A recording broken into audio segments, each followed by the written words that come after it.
Buenas tardes, estamos inaugurando el tercer encuentro organizado, primero propuesto, luego organizado y realmente excelentemente programado por el equipo de Pensar en Comunidad.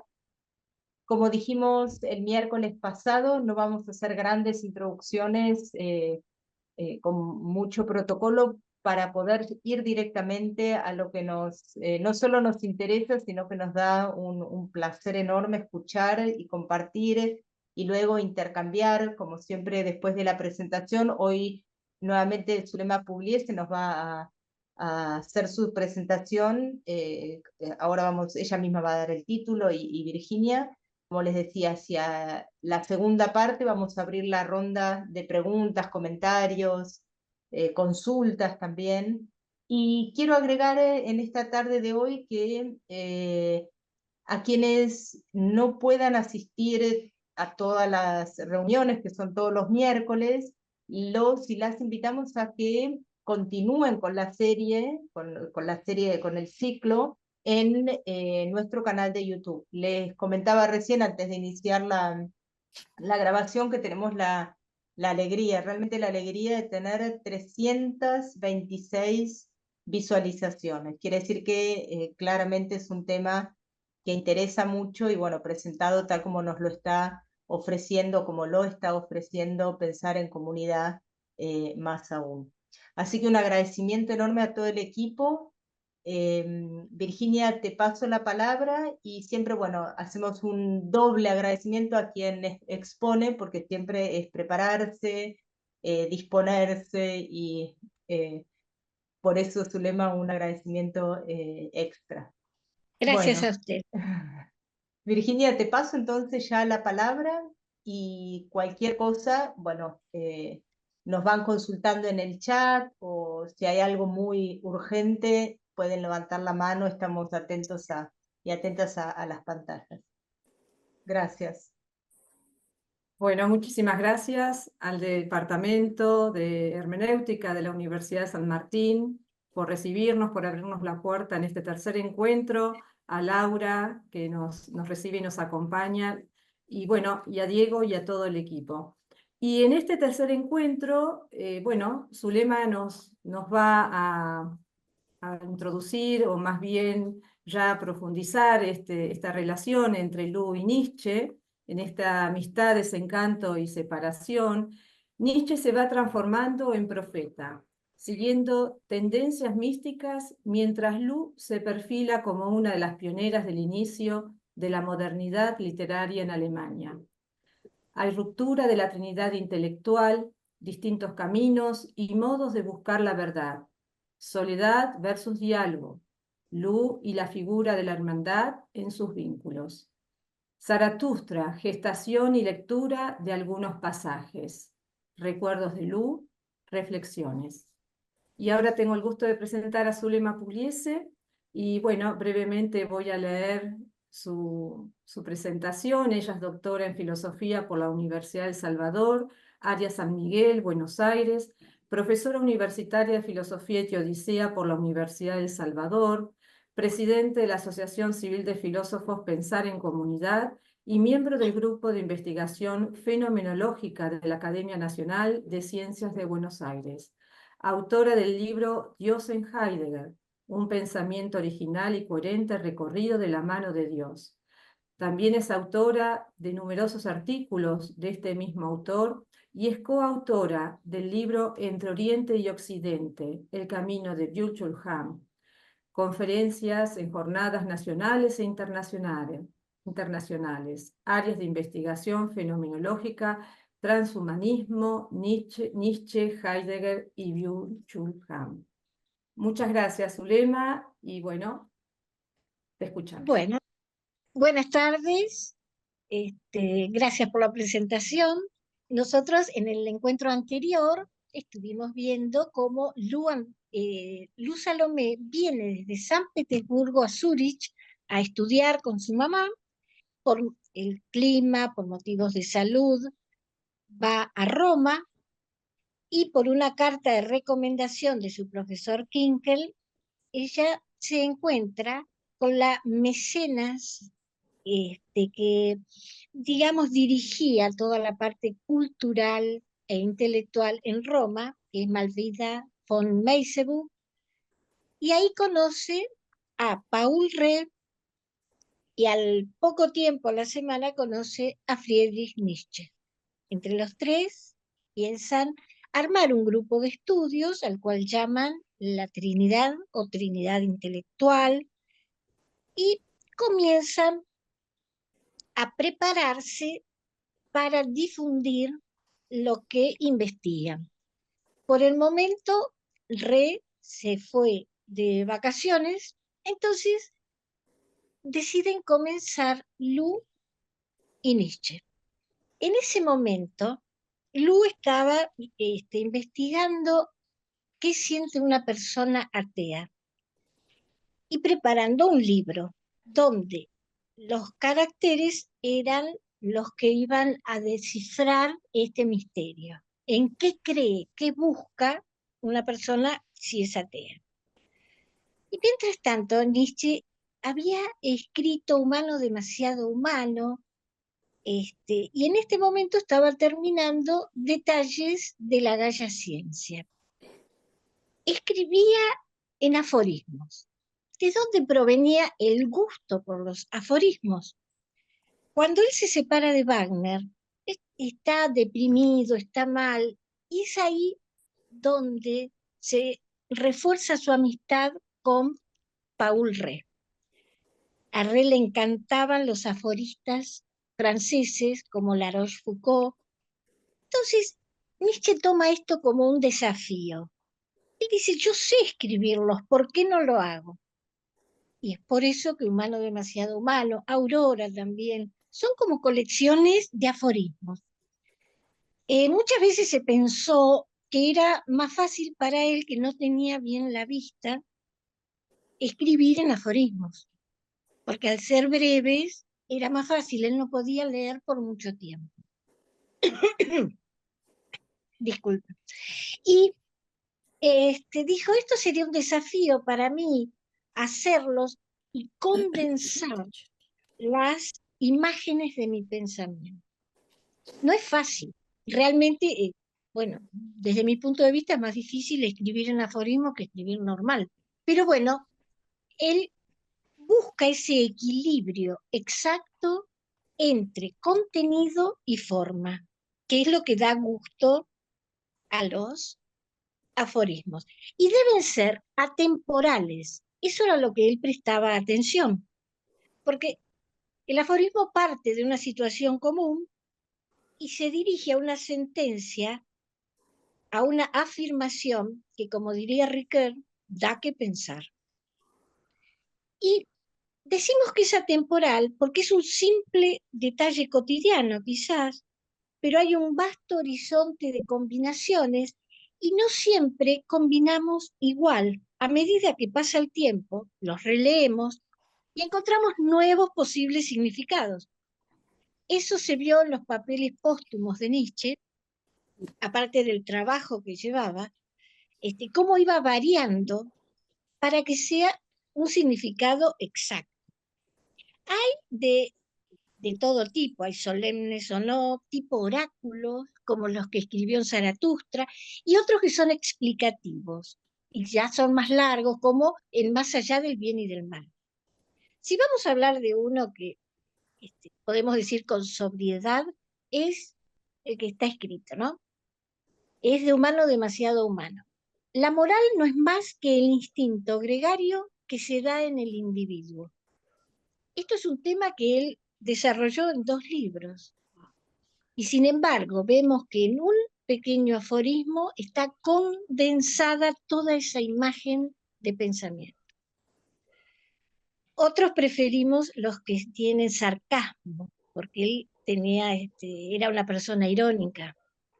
Entonces el parágrafo 388 de Humano demasiado humano nos dice, algunos hombres se han lamentado de que les hayan quitado su mujer, la mayor parte de que nadie quiera quitárselas. Nos roba una sonrisa en el momento que lo leamos. Bueno, estudiando y trabajando, llevaron un mes, pero lamentablemente los problemas personales y de forma impiden la continuidad de la investigación. ¿Qué es lo que pasa? Yo lo dividí en 3 temas. Primero, la hermana de Nietzsche, Elizabeth, no veía con buenos ojos que él, un hombre de 38 años, esté estudiando con una chica de 20. Ella había tenido una educación prusiana, diríamos. Entonces le parecía que ella era una libertina, una ventajera, que lo iba a distraer, cuando realmente era al revés.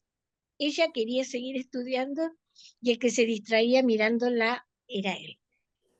El segundo problema es el pedido de matrimonio. Apenas Nietzsche la conoce, en Roma se queda enamorado. Le pide matrimonio a través de Red y ella, para no herirlo, le dice que no puede casarse porque recibe una pensión muy interesante por ser hija de un general del ejército del zar, y desde San Petersburgo ella recibe esa pensión. Si se casa, la deja de recibir. Bueno, pero al mes él insiste nuevamente con que quiere casar. Y bueno, ella le dice que no, y él le pide, aunque sea casémonos por 2 años. Así vos me podés leer, que a mí me cuesta, me tipeás en la máquina todo lo que hay que hacer para llevar, y serías mi correctora. Entonces, claro, no es un pedido de matrimonio muy romántico, en sí lo que precisaba era una secretaria, diríamos. Entonces no, ella por supuesto no acepta, él se queda un poco desilusionado.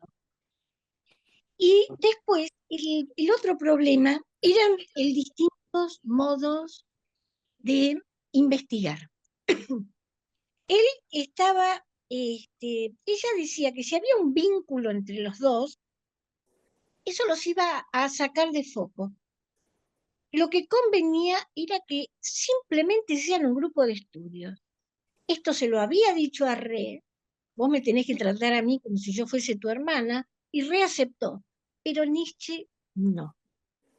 Y a Nietzsche le gustaba estudiar caminando. Por ejemplo, él era muy metódico y muy ordenado por sus enfermedades, entonces le gustaba, parecía peripatético. Desayunaba y se iba a caminar, y mientras caminaba pensaba y tenía sus ideas, a las que venía después y le contaba a Lu. Él le daba mucho protagonismo al sentimiento, a las experiencias, a todo lo relacionado con el cuerpo, los sentidos. ¿Y cuál era su idea? Salirse de la metafísica. Para él, la metafísica era como quitarle responsabilidad a las personas, porque todos los hechos se encadenaban y resolvían en otro mundo y por otros. Y él quería resolver los propios problemas aquí. Lo que pasa es que Nietzsche venía de un ambiente calvinista, luterano, con esa tendencia a la predestinación y a aceptar la imposibilidad de conocer algo de la sabiduría divina. Entonces, por eso él no se lleva tan bien con la metafísica, porque a ellos les enseñaban austeridad, obediencia y aceptación sin reflexión. Por eso es que él este, no quiere seguir pegado a la metafísica y está pensando un nuevo modo en el que el cuerpo y los sentidos tengan más protagonismo. Bueno, después de estas 3 cosas, se imaginarán que Lu preparó su valija, su baúl con los libros y se marchó. Pero al marcharse, le deja un poema. Este poema fue muy bien visto por Nietzsche y dice así: oración de la vida. A fe que si el amigo ama al amigo, como yo te amo, vida enigma, haya resultado en ti, haya llorado, dolor o dicha me hayas dado. Te amo a ti y a tus perjuicios, aunque hayas de aniquilarme, me desprenderé de tus brazos, como del pecho amigo se desprende el amigo. Con toda mi fuerza te abrazo, y tus llamas me prendan fuego, que aún en las ascuas de la lucha siga adentrándome en tu enigma. Ser milenios y pensar, cobíjame entre ambos brazos, si regalarme dicha ya no puedes, sea aún tienes tu dolor. Este poema ya lo escribió cuando tenía 17 años. Increíble. En sí, a Nietzsche le gusta tanto que decide ponerle música y hacerlo una canción. Pero es una canción que tiene éxito, diríamos, porque a la gente le gusta y dicen que es de Nietzsche. Entonces él, en Ecce Homo, tiene que aclarar que no fue él el autor. Y dice así. El texto, digámoslo expresamente, porque circula un malentendido al respecto, no es mío. Es la asombrosa inspiración de una joven rusa con quien tenía yo amistad por entonces, la señorita Lou von Salomé. Quien sepa de algún modo arrancar el sentido de las últimas palabras del poema, adivinará por qué ha gozado de mi predilección y admiración. En ellas hay grandeza. Fin de la cita. Entonces vemos que él lo tiene que aclarar porque todos dicen la canción o el poema de Nietzsche. Pero en sí, ella lo que quiere decir es que se siente agradecida de estar viva y sea lo que le toque vivir, siempre hay que dar gracias de estar vivo. Es decir, hay que enfrentar la existencia tal como se presenta. ¿Y qué es lo que Nietzsche decía? Bueno, por supuesto, un hombre de 38 años, enamorado de esta chica, y lo abandonan porque realmente ya se va, y cae en un estado de tristeza y soledad. Muchos autores han escrito sobre este tema, pero creo que Safransky fue el que mejor lo resumió, porque nos brinda una imagen clara y nos hace una pregunta también, ¿no? Como si puede reprochársele a Lu que entendiera tan bien la filosofía de Nietzsche. Entonces, en su libro, Nietzsche dice, no sorprende que Nietzsche encuentre la imagen de esta situación precaria en el sentido de Ulises, que se hace atar al mástil para poder escuchar el canto de las sirenas. Él en sí no comprende bien por qué lo deja si para él había posibilidades de futuro. Y entonces Safransky en la página 275 nos dice, lo insoportable para Nietzsche fue pensar que ella lo entendiera tan profundamente y luego lo abandonara. Lo dejara atrás como un escalón más de su proceso de formación. Nicht löschen, alles in Ihnen lassen, Ja. wie es ist. Ich werde das mit Versum machen. Sehr gut. Freut mich. Sumado al dramatismo de la situación y del orgullo herido, un Nietzsche despechado comprende que Salomé lo enfrentó con agudeza a las consecuencias de su propio pensamiento. Nietzsche pretendía una relación en la que su filosofía fuera vivida hondamente por ambos, y Salomé aceptó esa filosofía, porque ya era el modo en el que ella estaba viviendo, y lo encarnó durante toda su vida. Pero la consecuencia de esa actitud era inevitablemente la renuncia a una relación personal permanente.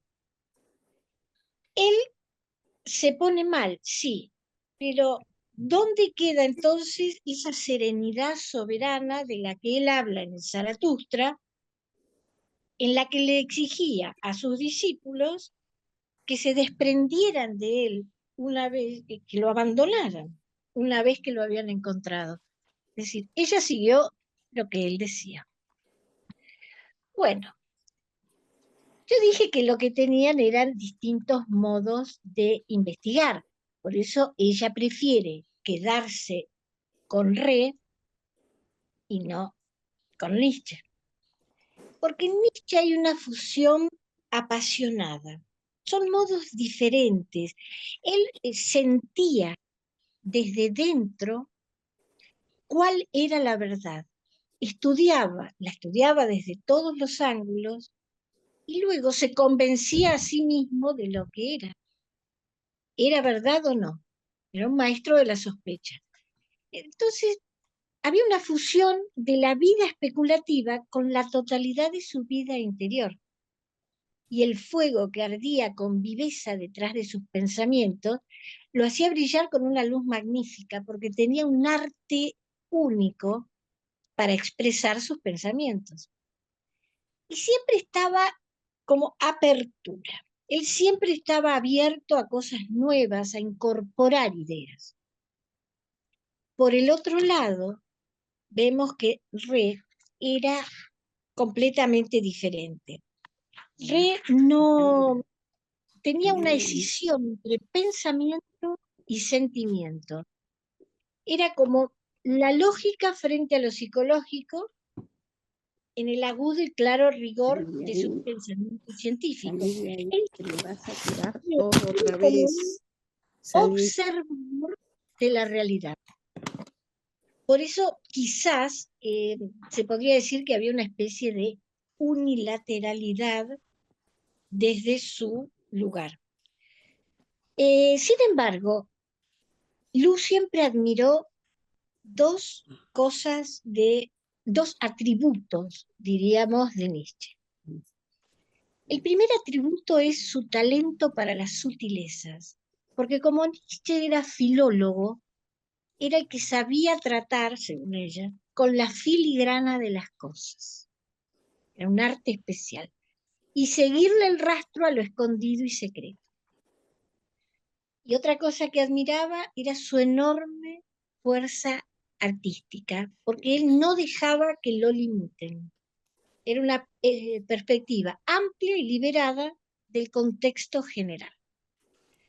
Bueno, al irse, ella se va y Nietzsche no soporta a la hermana, entonces decide irse a Basilea. Y ella se va con Re a Berlín. Ahora nos preguntamos, ¿por qué Berlín? Bueno, Re seguía trabajando en el origen de los sentimientos morales y el origen de la conciencia. Pero en Berlín se juntan con un grupo interdisciplinario importantísimo. En ese momento ya había desplazado a París, a Roma, y era el foco de reunión de todos los investigadores importantes. Ellos ingresan al grupo interdisciplinario, donde hay personalidades famosas y que después fueron muy famosas. Había historiadores, filósofos, antropólogos, músicos, médicos, traductores, críticos de arte y un explorador que es Buchfeld, que algunos quizá lo conocen porque estuvo en Argentina, él quería cruzar los Andes desde Mendoza. Así que era uno que conocía acá el sur lejano. Bueno, Res empieza a enfocar en el amor del hombre por su propio bien. Esto lo saca de la Foucault, que cuando escribe nuestras virtudes son vicios disfrazados, lo deja pensando en qué es egoísmo y qué es altruismo. Exactamente el mismo tema que más de 50 años después popularizó Ayn Rand cuando escribió El manantial y la rebelión de Atlas. El origen de esa dicotomía egoísmo-altruismo está en los escritos de Re. Lo que pasa es que pensemos que Re era judío y casi toda su obra desapareció. Bueno, ¿qué era lo que él veía? Algo que es novedoso. Lo habló con Nietzsche y Nietzsche lo había escrito en La Gaya Ciencia y más tarde lo escribe en Zaratustra y la genealogía de la moral. En esas conversaciones ellos hablaban del orgullo, la soberbia, la envidia y la persona cuando es interesada. Y dice que en todos los seres humanos está oculta y tratamos de cubrirla con virtudes a través de una moral falsa moral, que ellos la ven como una impostora. Sumado a su pensamiento sobre el utilitarismo, porque él era admirador también de los autores ingleses, y del evolucionismo darwiniano, ¿a qué llega Re? A quitar la mirada negativa sobre el egoísmo y a ver con buenos ojos el amor del hombre por su propio bien. Es muy bueno el instinto de conservación, eso es lo que hizo que lleguemos hasta ahora, la sexualidad y la vanidad. Son ideas que compartió con Nietzsche. Él lo escribió en su libro Origen de la conciencia y sentimientos morales, y Nietzsche lo escribió, por último, en la genealogía de la moral. Bueno, ¿qué hace Lu? Porque ahora que se separaron, vamos a ir a ver en paralelo qué hacen ellos dos y qué hace por el otro lado Nietzsche. ¿Qué hace Lu mientras tanto? Escribe En lucha con Dios, que es su obra más conocida. Esta obra que puede editarla en 1885, es decir, estuvo 4 años escribiendo la novela. Habla de qué sienten las personas cuando son ateas. Yo la verdad, en vez de ponerle lucha por Dios, le hubiera puesto cómo rescatar lo sagrado desde lo profundo raigal, porque esa es la idea del libro en castellano. Los personajes son tomados de Nietzsche y Re.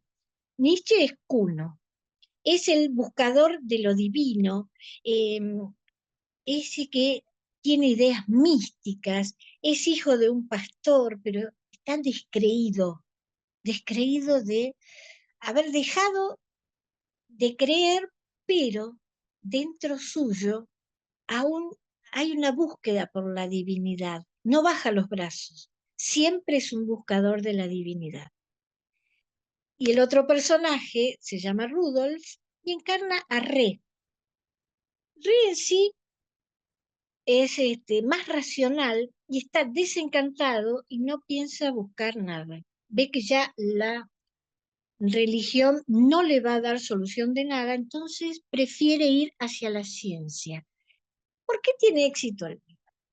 Porque muchos jóvenes están desencantados de la religión en Europa. Este es el periodo del 1880, digamos, es esa década. Y sienten el mismo conflicto que expresa Lu en el libro. Que si hubo influencia de Nietzsche, y sí hubo influencia porque ambos conversaron sobre cómo ella iba a escribir la novela, pero tenemos que pensar que hay muchos aspectos y poemas escritos por ella con anterioridad. Es decir, ella logra expresar algo que también le afecta, cuando ella dejó de creer en Dios y en su iglesia, lo feo que fue para ella tener que simular. Por ejemplo, en el encuentro anterior les dije, ella tenía que simular que creía y así poder tomar la confirmación, porque si no, no le daban el pasaporte para viajar a Zúrich. Entonces debe confirmarse a pesar que no cree, y ella expresa todo eso, todo ese sentimiento de angustia, lo expresa muy bien en este libro, y por eso se identifican tantos jóvenes que quieren creer, pero no en lo que les imponen. Esa sería la idea. Gracias a este libro, ella es considerada una de las pioneras de la modernidad literaria en Alemania, porque tenía una exquisita habilidad para tratar, a través de los personajes de sus novelas, los conflictos irresueltos de una época. Era una época que se veía sorprendida porque había un trastocamiento de valores que hasta el momento eran inalterables y ahora no. Ella, cuando es 1885 y aparece la novela, le comenta a Re que le duele el silencio de Nietzsche, que hace 2 años no sabe nada. Entonces Re le confiesa que Nietzsche le había estado escribiendo constantemente, pero él le da una caja y le dice, acá están todas las cartas que te mandaba. ¿Y por qué no te las daba antes? Bueno, para que vos no te distraigas de tu trabajo. En las cartas, cuando Nietzsche estaba de buen humor, le recordaba que la amaba y que si ella se arrepentía y quería volver con él y ser su esposa, no había ningún problema, que él la quería. Y los días que estaba de mal humor, le reprochaba que lo habían traicionado y que ella le había robado a su mejor amigo, que era Red. Entonces Red decidió, para que ella no se ponga mal, cada vez que venía el cartero guardaba las cartas y se las da. Ella leyéndolas percibe algo diferente. Percibe a un Nietzsche profeta de una nueva religión. Lo ve de una manera distinta, lo ve místico. Y esto lo recuerda en su obra Mirada Retrospectiva, donde nos dice, en Nietzsche era posible sentir ya lo que había de llevarlo más allá de sus colecciones de aforismos y hacia el Zaratustra. El profundo movimiento de Nietzsche, el buscador de Dios, que venía de la religión e iba hacia la profecía de la religión. Bueno, ahora vamos a ver qué está haciendo Nietzsche en este momento en que ella está escribiendo este libro. Bueno, Nietzsche apenas se separan, en 1883 escribe la primera parte de Zaratustra y en los 2 años que siguen escribe las otras 3 partes. El nombre Zaratustra lo saca de Zoroastro, que era un profeta persa que se cree, porque no hay seguridad, vivió en el siglo VI a.C. Él enseñaba moral y religión. Quiere decir estrella resplandeciente. Era una persona de la aristocracia persa. Todo su pensamiento era cómo ser bueno. Entonces él a los 20 años se va a una cueva durante 7 años y ahí es donde recibe la iluminación y sale a predicar. ¿Qué predica? Que pensamiento, palabra y acción deben ser puras para tener una buena conciencia. Y eso es lo que hay que hacer. Ahora, ¿por qué Nietzsche, para escribir Zaratustra, toma el nombre, le hace un breve cambio y se basa en Zoroastro? Que algo simbólico tiene que haber. Bueno, según los estudios parece que, primero, Zoroastro había conseguido un cambio. Él quiere conseguir un cambio. ¿Se acuerdan que quiere cambiar todos los valores y el modo en que los vemos? Entonces, siempre hay que comenzar desde el principio. Nos acordamos del caos regenerador. A Nietzsche no le gusta remendar ni acomodar las cosas durante el trayecto. A él le gusta empezar todo de nuevo. Eso le gustaba el caos. Y para él, ¿cuándo empezó todo? Con Zoroastro. Entonces hay que tomar las riendas de los valores desde ese momento. No tenemos que cambiar, alterar o remendar, como decía a veces, lo que hay. Hay que comenzar todo desde el principio. desde esa época. Después, encuentro entre sabiduría oriental y filosofía occidental, es decir, algo que siempre se dijo, algo que siempre se vio bien, y cuánto puede aportarnos la mirada oriental. Entonces, eso es como una invitación a una amplitud de pensamiento. También piensa en la construcción de un arquetipo, que sería sabiduría más creatividad.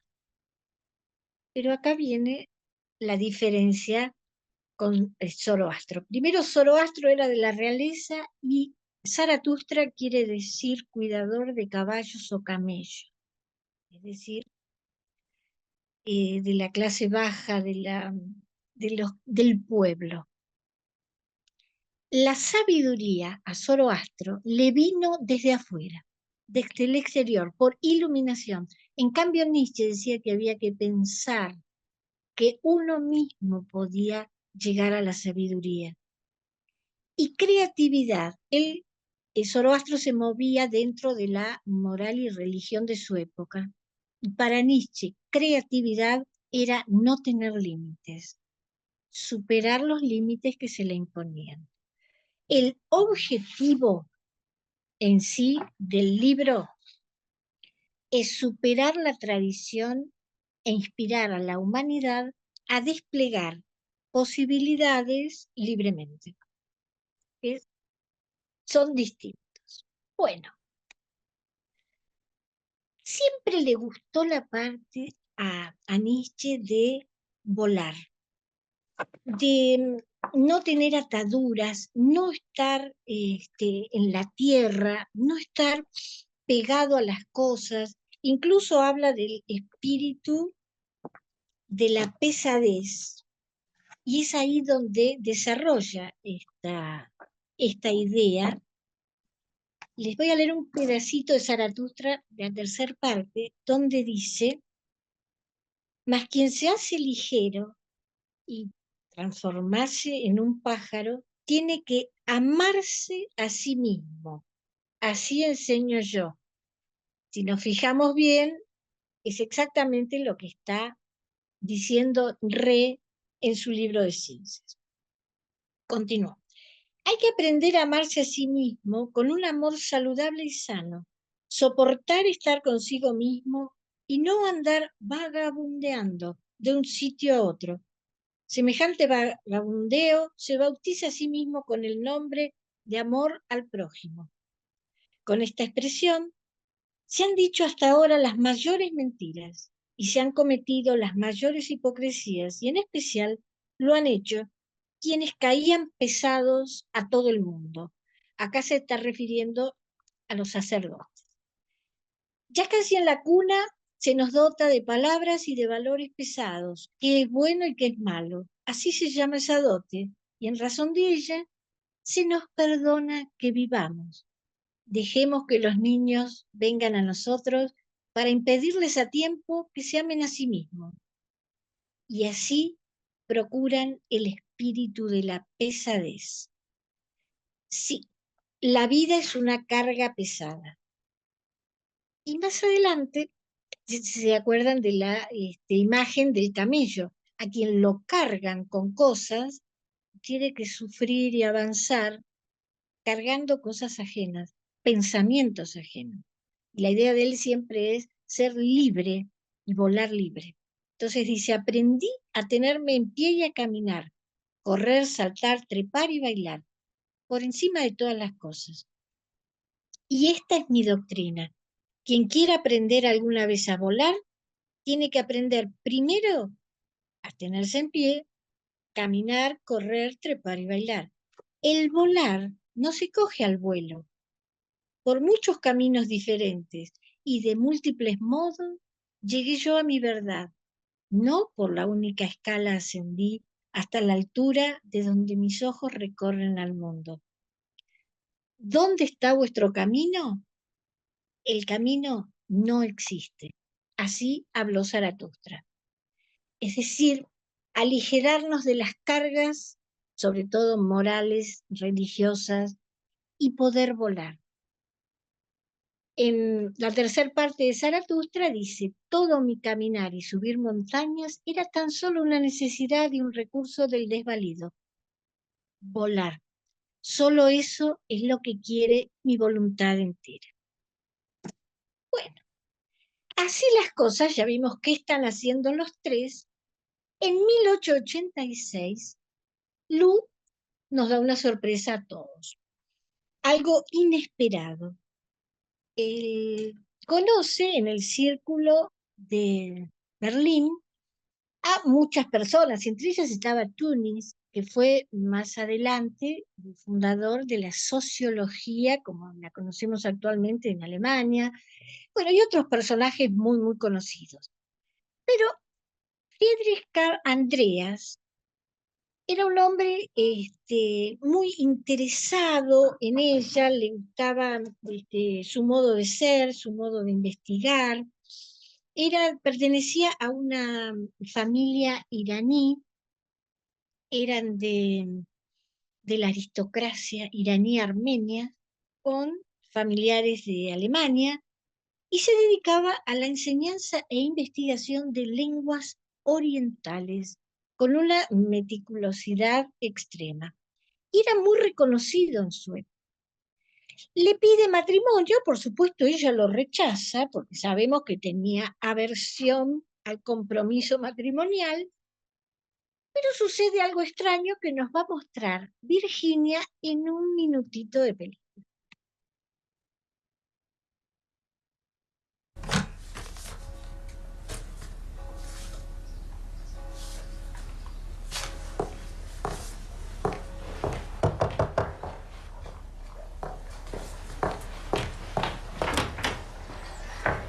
Señor Andreas. Pasaba por aquí. ¿Le molesto? En absoluto, pase. Gracias.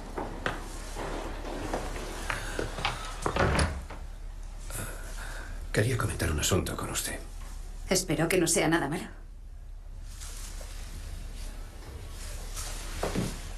Adelante.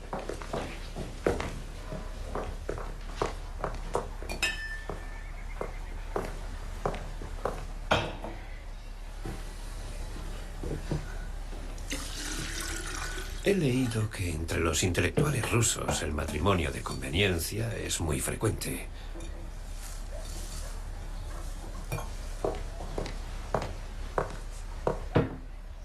Un hombre de mi edad suele generar suspicacias si aún sigue soltero.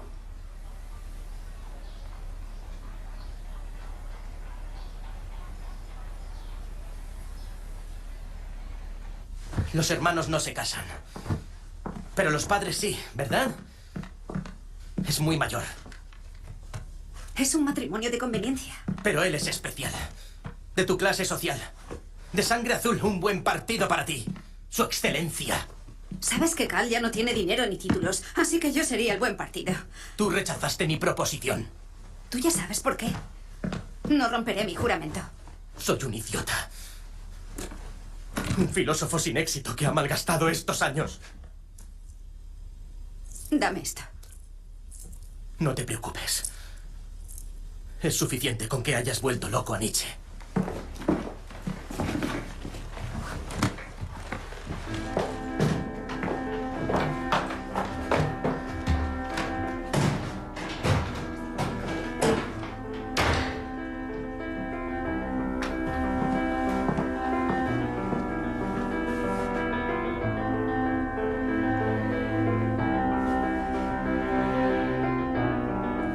Sé compasiva. No me busques.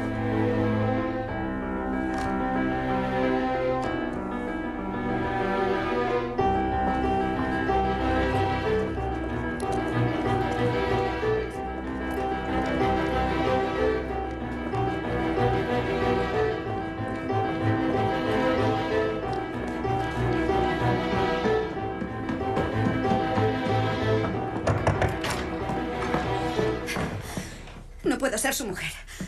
Ni de usted ni de nadie. ¿Por qué no tengo un verdadero trabajo? No puedo hacerle esto a Paul.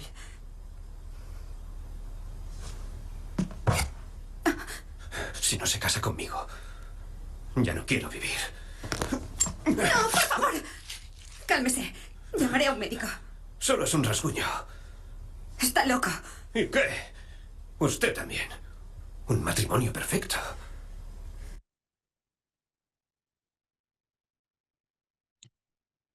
Bueno, ahora nos queda la duda. ¿Qué le dijo? Le dijo que sí. Entonces aceptó. Es decir, por eso ella se llama Lu Andreas Salomé. Porque acepta casarse, un matrimonio de conveniencia. Pero le exige dos condiciones.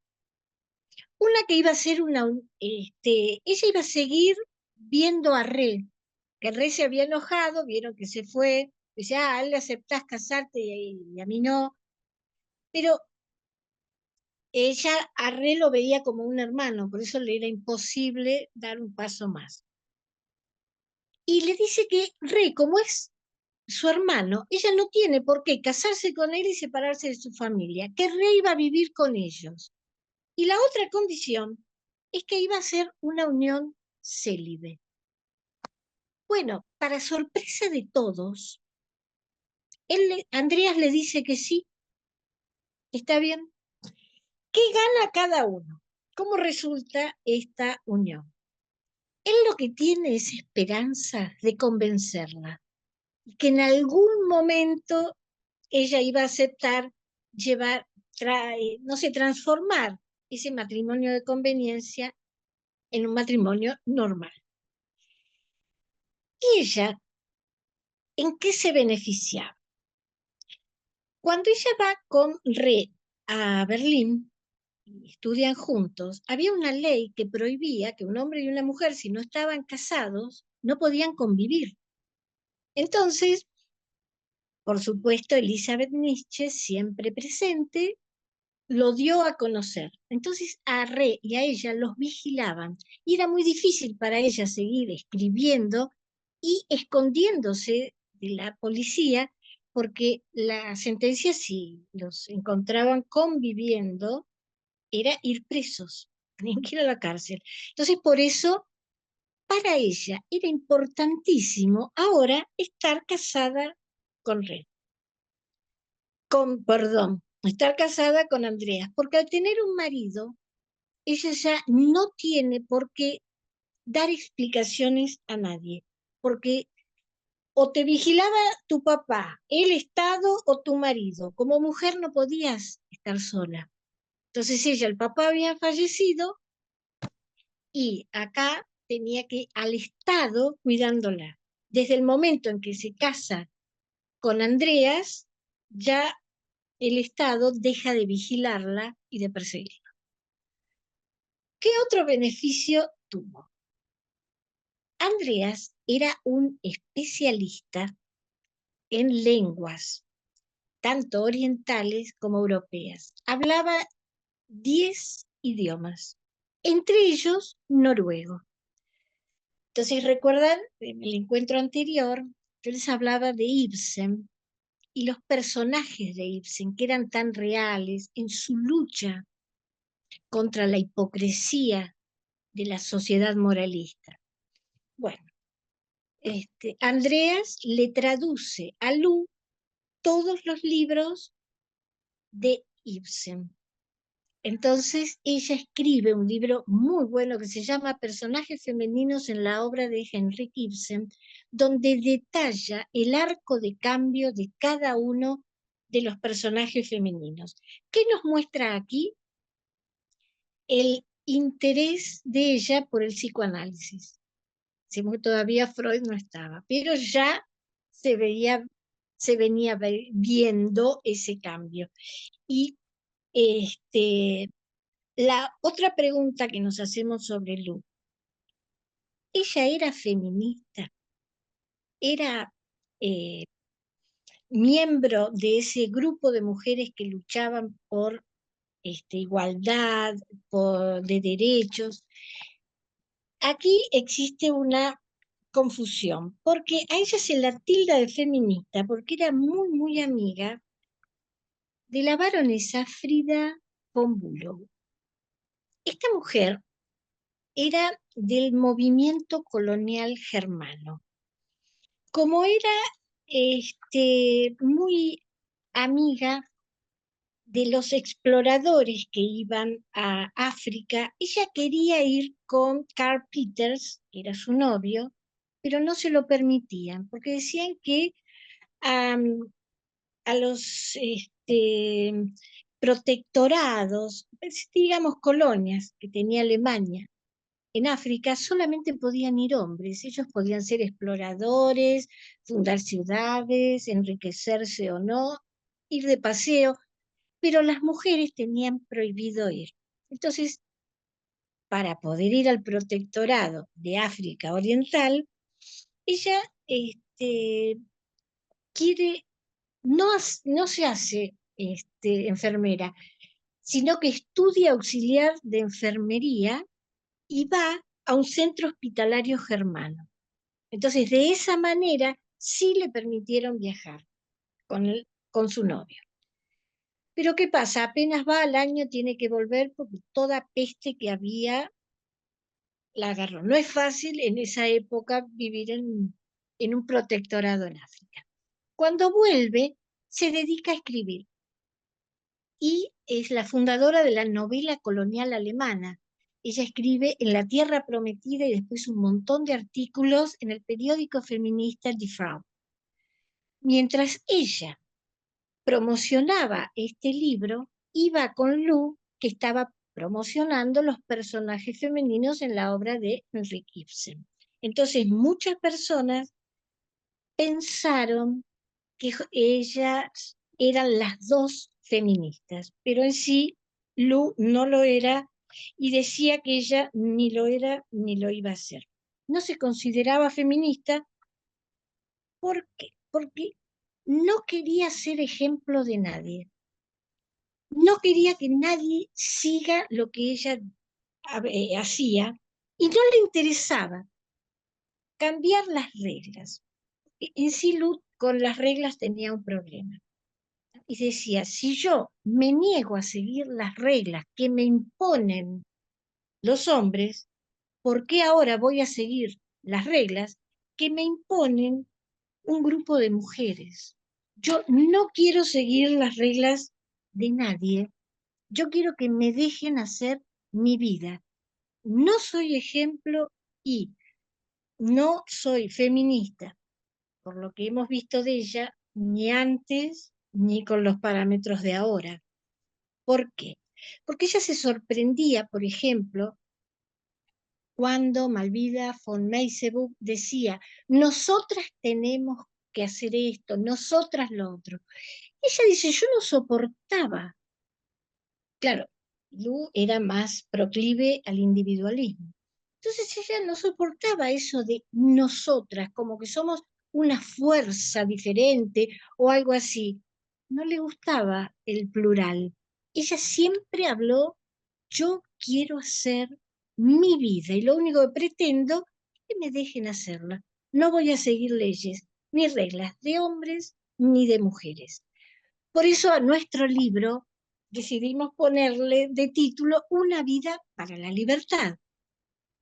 Porque hay muchas maneras de ver cómo se mueve la gente en libertad, pero yo me quedo con la definición que nos regaló Gabriela Revok, porque encaja exacto en cómo es Lu. La voy a citar. Dice, la libertad es el núcleo de la dignidad humana, por lo cual poseemos la experiencia de tener un origen en nosotros mismos, ser capaces de comenzar, de renovar, y esto es el sentido positivo, porque no basta decir la libertad es independencia de o liberarse respecto de lo otro. Lo fundamental es que esta libertad es un poder ser que nos permite ir desplegando nuestro ser más digno y más elevado. Creo que la describe a Lu de una manera perfecta. Bueno, para cerrar, vamos a ver en el último slide las cuestiones de este tercer encuentro. Si preguntamos, ¿con cuál Nietzsche nos encontramos? Bueno, lo vimos como filólogo, músico, filósofo, como poeta y profeta.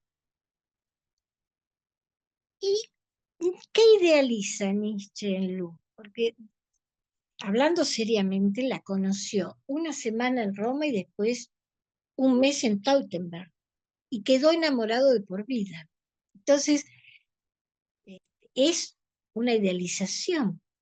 Pero ¿cómo la idealizó? Porque él quería que ella sea su discípula, su alumna. La idealizó así, como el amor de su vida, compañera, secretaria, amiga, como filósofa, escritora o una pareja fugaz, porque recordemos que le dijo que ya nos casamos 2 años, ya se quedaba contento. Entonces, bueno, esto es para que lo pensemos nosotros tranquilos, ¿no? ¿Cómo la idealizó? Bueno, llegamos al final. Muchísimas gracias por escucharme y los dejo con Virginia. Bueno, muchísimas gracias, Zulema. Muy interesante tu puesta de hoy, la verdad que sí. Y me quedaba pensando en esto, ¿no? En esta pregunta que vos nos estás hoy en día proponiendo. ¿Cómo definiríamos el vínculo entre Lu y Nietzsche? Y bueno, yo les voy a pedir, como hicimos en los otros encuentros, vamos a compartir un Mentimeter y vamos a colocar en el chat, que olvidé pasárselo a Laura, pero bueno, lo vamos a hacer ahora, el link para que ustedes puedan acceder. Y en este link entonces van a cliquear y van a colocar, allí les va a aparecer una serie, unos espacios para que ustedes coloquen una palabra, dos o tres, de lo que ustedes piensan sobre esta pregunta. Así que ya mismo se los estoy compartiendo al chat.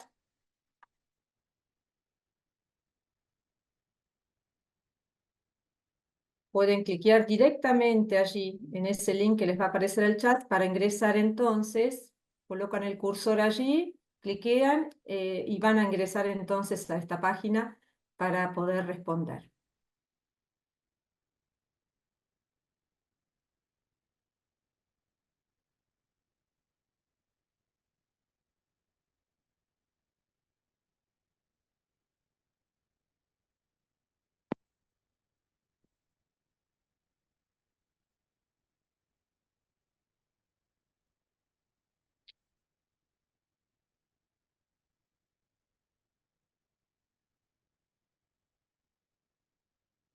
Ese, si no, lo pueden volcar en el chat. Si lo han podido hacer, si no lo vuelcan en el chat y lo colocamos nosotros.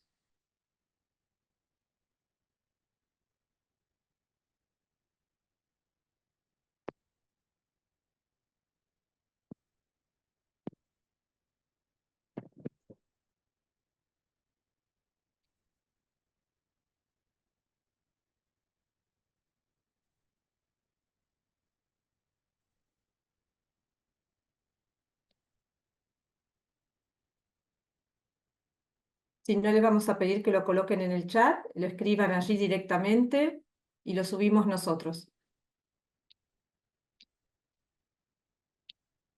Sí, porque está distinto a la otra vez, a las veces Ajá, anteriores. Por eso quizá alguien se haya desorientado. posiblemente, sí, el Directamente donde formato es dice otro. as, claro, Y pueden ahí, poner, sí, aparece la palabra si escriben donde dice ask the question. allí solo, exactamente, sí. Sí, Aparece distinto, es verdad. sí, está distinto. Por eso quizá alguien se desorientó. Sí, sí. Así que van a poder colocar allí una sola palabra.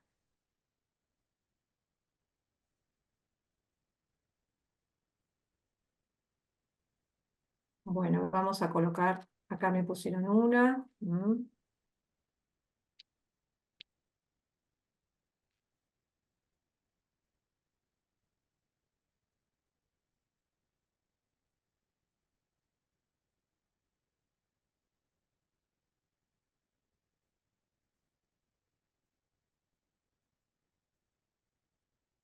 Bueno, vamos a poner las palabras que nos acaban de colocar: complicado, fallido.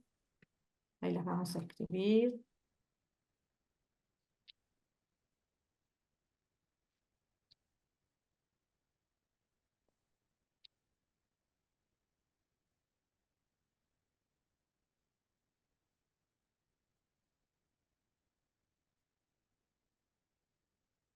Yo, Virginia, las puse ahí a ver si aparecen, si no A las ver si pongo en el aparecen, chat, ¿eh? ¿sí? Como preguntas, Sí, ahí quizás. está. Dale.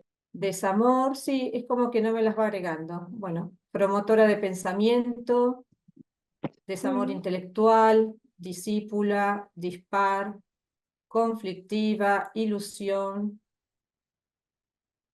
Nietzsche fue un escalón para Lu y Lu, una ilusión fallida, interdependiente. Bueno, acá vamos a poner esto también, los vamos a compartir en el chat, así los podemos también leer desde allá, visualizar. Bueno. Si querés, Zulema, te invito a leer lo que nos compartieron en el chat, porque finalmente, bueno, no se pudieron colocar todas. Ah, bueno, Así podés leer desde Fallido, que escribió Marco. fallido en cierta forma sí, porque él tenía unas expectativas que no se dieron, pero como bien dijo Rudiger Safransky, es lo que él pensaba, y ella pensaba igual, así que no sabe cómo él después se enoja o se ofende. Sobre esto de fallido, en Humano demasiado humano, Nietzsche había escrito en el parágrafo 426 algo muy breve que decía espíritu libre y matrimonio. Y se pregunta, ¿los espíritus libres vivirán con mujeres? Creo que en general semejantes a los pájaros de la antigüedad, y siendo como son los que piensan y dicen la verdad del presente, preferirían volar solos. Es decir, era lógico que iba a ser fallido, porque él ya lo venía escribiendo hacía 2 años en Humano demasiado humano. Prefieren volar solos. Y Lu también quería volar sola. Por eso se casa con Andrea. Después, fructífero sí, porque gracias a eso que escribieron, que investigaron los dos, él terminó la Galla Ciencia y pudo hacer Zaratustra. Y ella terminó su libro sobre las personas ateas. O sea que fue fructífero para lo que trabajaban y hacían. Silvia, conflictivo y complementario. Y sí, era conflictivo porque uno estaba enamorado y la otra no. Ella quería estudiar y él quería solamente estudiar e investigar y él no quería hacer algo más. Ella tenía la idea de Cicerón, que decía que el matrimonio era muy bueno, pero los filósofos con la cuna no van. El filósofo que se casa abandona la filosofía. Creo que era cuna y escritorio no son complementarios, son inconciliables. Entonces ella tiene esa idea. En cambio Nietzsche dice que cuando el hombre está enamorado, tiene una percepción más amplia, más linda. Entonces, por eso ya vemos que en ese tema tampoco estaban de acuerdo. Bueno, dispar, sí. Ahí se lo había puesto yo. Era dispar porque él quería ser el profesor, el que estaba arriba del pedestal, y ella, la alumna, la discípula que lo miraba hacia arriba. Y se encontró con alguien que no, que le dijo, vamos a estudiar de igual a igual.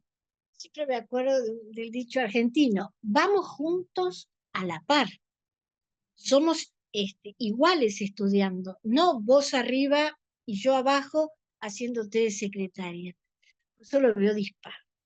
Después, pasión por la vida. Sí, los dos compartían la pasión por la vida. Dejaban de lado la idealización metafísica y querían escribir sobre lo que ocurre, los sentimientos, lo que captaban por los sentidos y decirlo.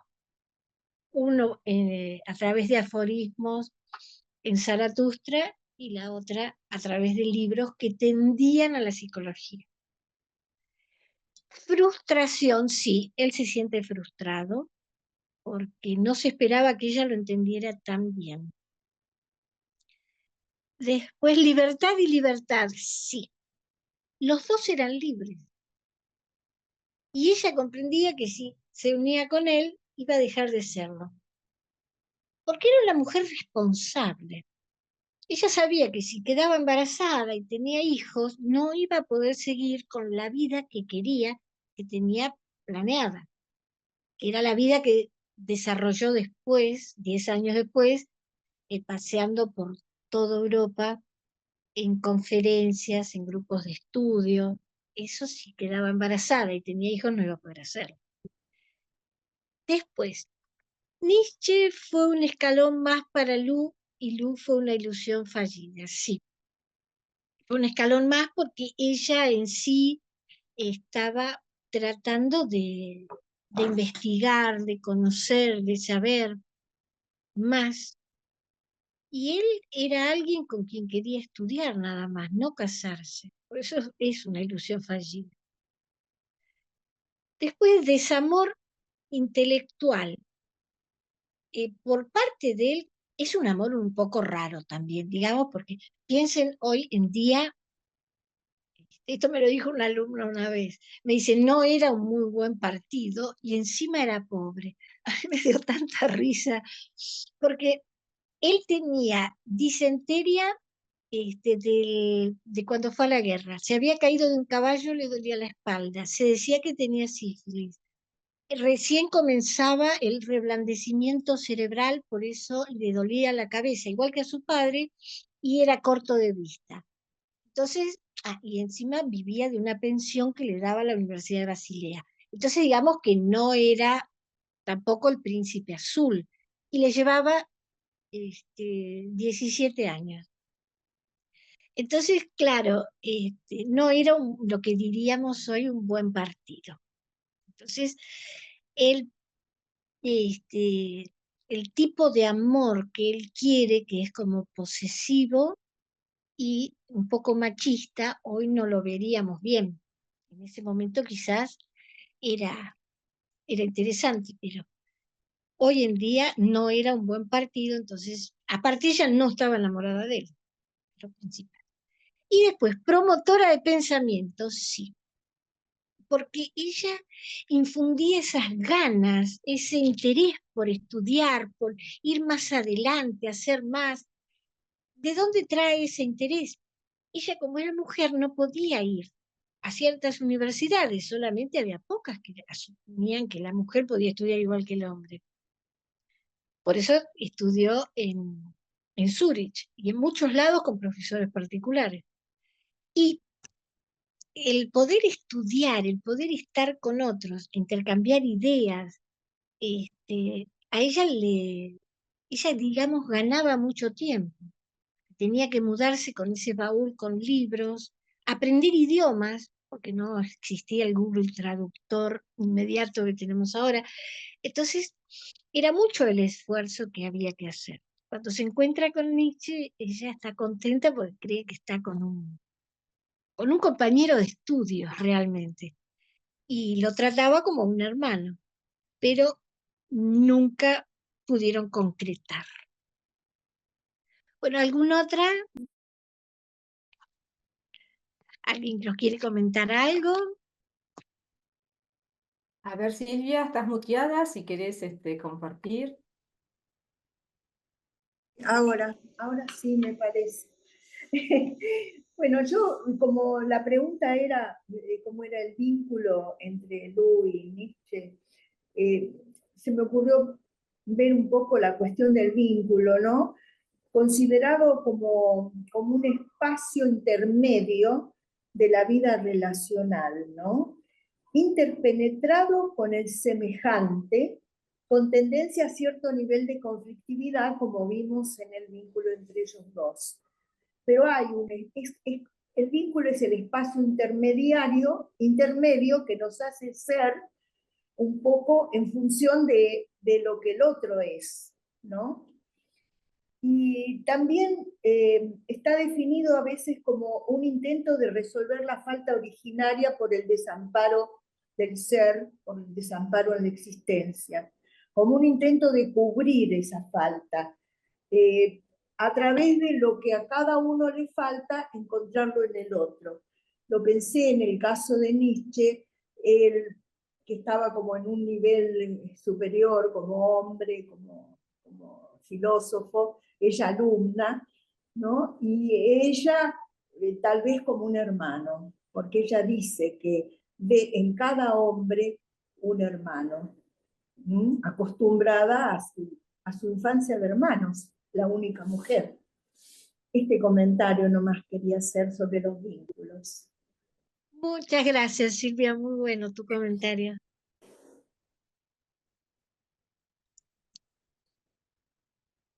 Bueno, si alguien más quisiera compartir algo, preguntarle a Zulema o escribir, si no en el chat, ese tema, esa cuestión, lo podemos nosotros leer.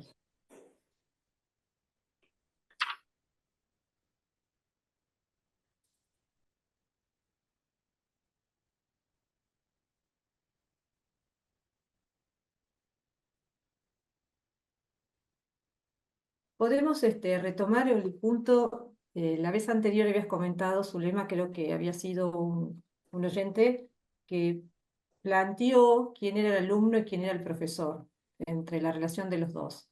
Y quizás ahora nos puede cerrar un poco más. ¿Qué nos podés decir de esto?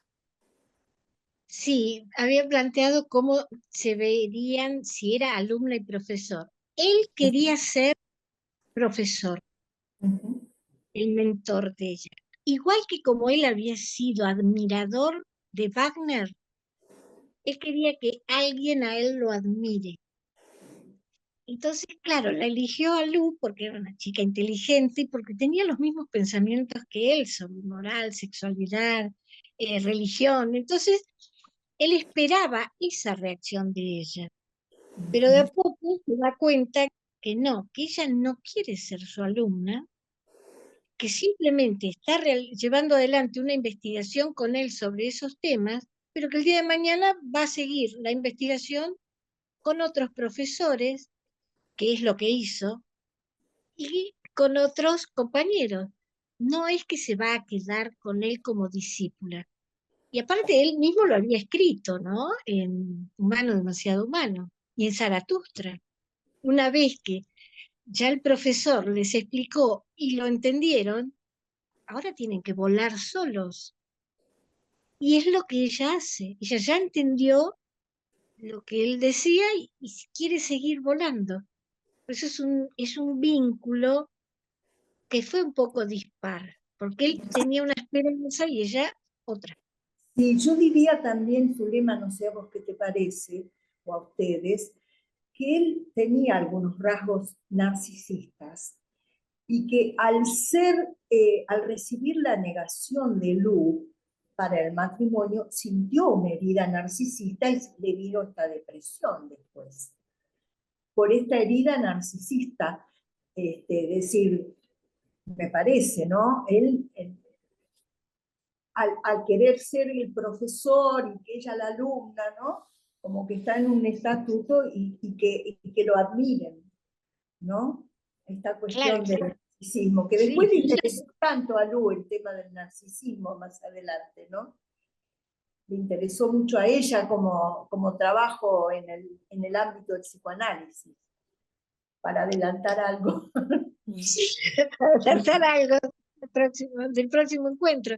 Sí, a ella, ella nunca quiso ser la discípula, quería trabajar con él como compañera de estudio del grupo. Claro, y para mí lo veía como un hermano, como veía a todos los hombres. Ella decía que veía a todos los hombres como hermanos.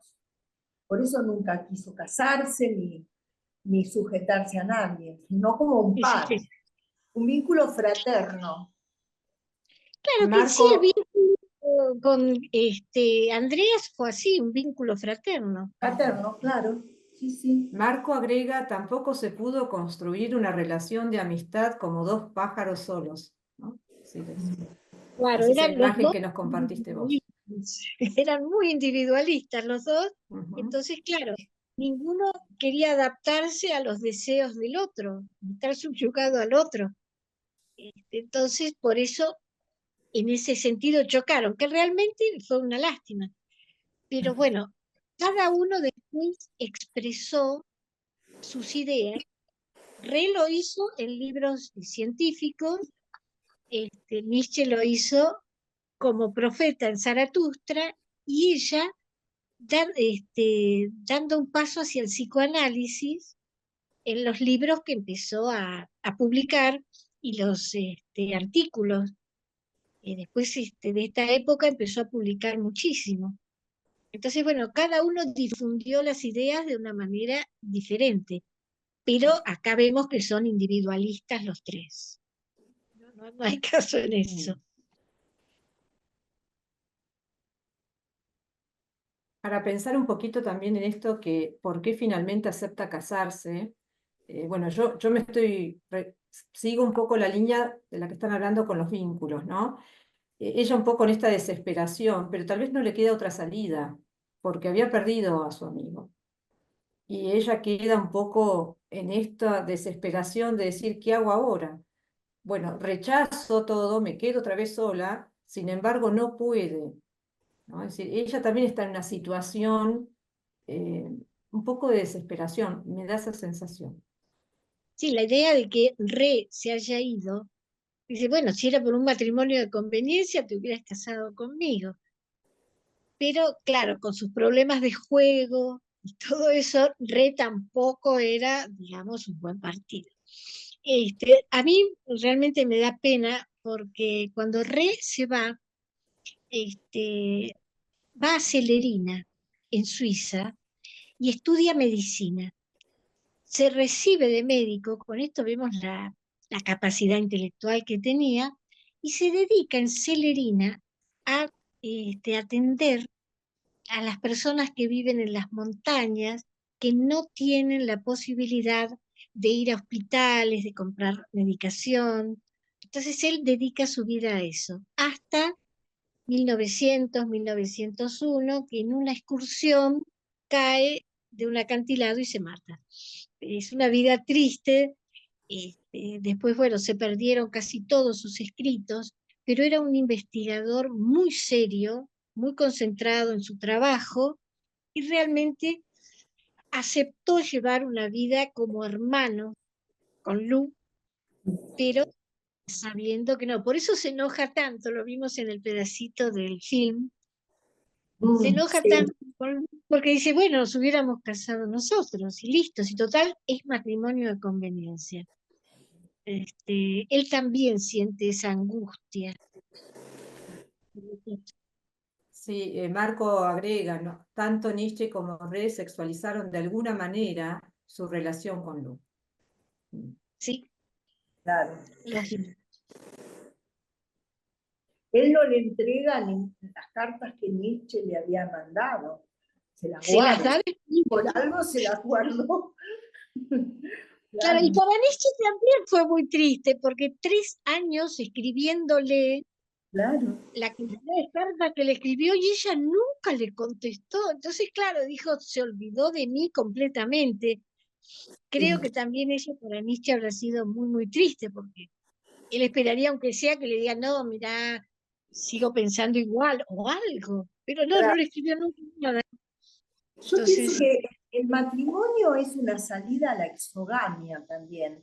A mí me parece que ella, al criarse tan protegida por su padre y por sus hermanos mayores, no pudo salir de la endogamia, en el fondo inconsciente de sí misma, ¿no? No pudo salir a un matrimonio, a la exogamia, a un hombre que no tuviera que ver con su familia, sino que eran más bien sus hermanos, simbólicos, ¿no? Es que ella llevaba una vida muy cómoda de chica. Claro. 4 hermanos que duraban, ella era la El más padre chiquita. la prefería. La prefería, entonces claro. El hijo por ahí también dando vueltas, ¿no? No era lo mismo ya con alguien, casada con alguien. Bueno, pero Andreas parece que la convenció. Nunca se supo qué fue lo que pasó. Se sabe que a él lo vino a buscar emergencias, lo llevaron al hospital, curaron, y ella dijo, bueno, está bien, nos casamos con condiciones. En ese sentido fue compasiva, porque él quería suicidarse, parece, Sí, Entonces ella aceptó esto, cierta compasión tuvo hacia él, me parece, ¿no? Sí, sí, sí, un salió del chantaje. caparazón. Chantaje, Sí, chantaje, tienes razón, fue chantaje. Pero le dio resultado. sí, Albino lo consiguió, consiguió lo que quería. Y ella también, porque en sí, aparte que él le tradujo todas las obras de Ibsen, que era lo que ella quería, ella pudo viajar.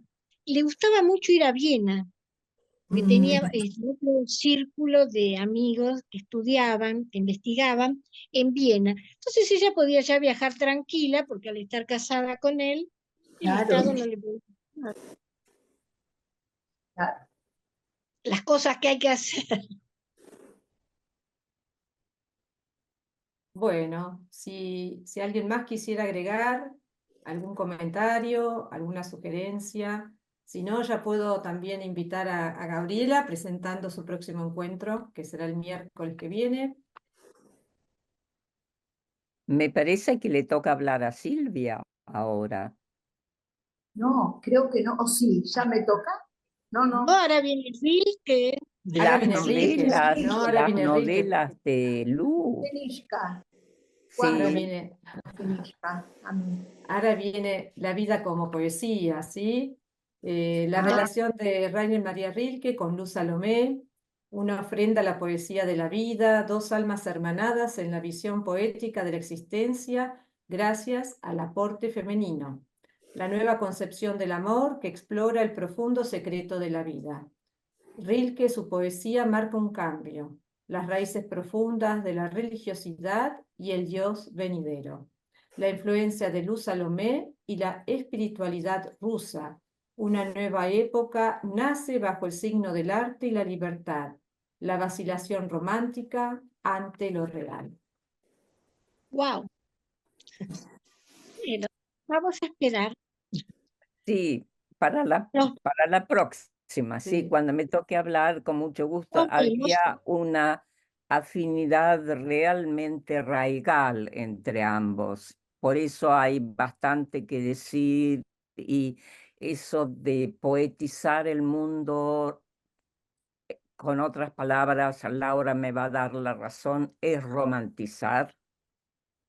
Y realmente buena falta le hace al mundo, sobre todo cuando hay una exorbitante violencia, porque ambos tuvieron que sufrir los efectos de la guerra, de la Primera Guerra Mundial, Rilke, y Lu en la Rusia zarista de ese momento, a pesar de que el zar Nicolás II tenía intenciones de reformar, que eran muy serias. Justamente por eso se hicieron varios atentados hasta que finalmente lograron despedazarlo con una bomba. Así que en ambos había, digamos, desde su origen, un lugar de exceso de violencia y que había que de alguna manera poder elaborar. Y creo que la escritura, el arte como tal es realmente una vía maestra, es terapéutico. Es terapéutico. ¿Y qué falta nos harían hoy en día? Rilke y Lu. Sí, sí, suscribo con ambas manos. Son atemporales. Sí, sí. Bueno, muchas gracias, Gabriela, por esta introducción. Así que bueno, nos vamos despidiendo. Hasta la semana que Sí. viene. La semana que viene. Sí, agradeciendo nuevamente a Laura y a su equipo del Departamento de Hermenéutica. Muchas gracias. Sí, Y gracias a todos por gracias. acompañarnos. Y gracias, Zulema, por ser tan clara y tan gracias a ustedes profunda por siempre. escucharnos. Muchas Sí. gracias, Zulema. Muchísimas gracias. Gracias Nos al vemos equipo el- y ya desde el centro van a recibir la invitación, que pueden hacerla desde ya extensiva a quien quieran, ¿eh? Y ya entre mañana y pasado, como decimos siempre, ya estará la grabación en el canal también. Qué bueno. Sí, Es una sí. muy buena idea. Y hay muchas, como les decía, mucha gente que lo está mirando y disfrutando. Así que un agradecimiento otra vez. Gracias, Muchísimas Laura. gracias, a Bueno, todos que tengan por su una linda participación. semana. Adiós. Bueno, gracias, Laura. Lo mismo, Gracias. gracias a Chao. todos. Adiós.